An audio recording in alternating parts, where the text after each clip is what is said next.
Good day everyone, I'm Joshua Clement with Lighty Contractors, and today I want to talk to you about how to hook up a light when there's no place for the ground. Now, this works the same for a ceiling fan as it does just a regular light kit.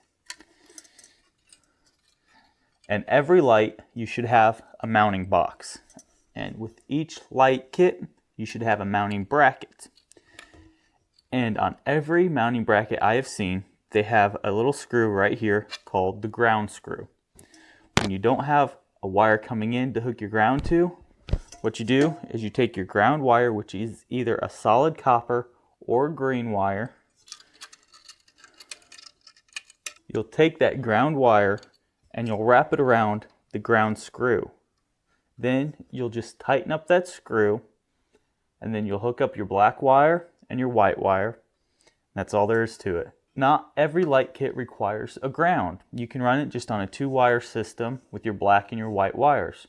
I'm Joshua Clement with Lighty Contractors, and we just discussed how to hook up a ground wire when there's no place to put it. Thanks for watching, and good luck with this project.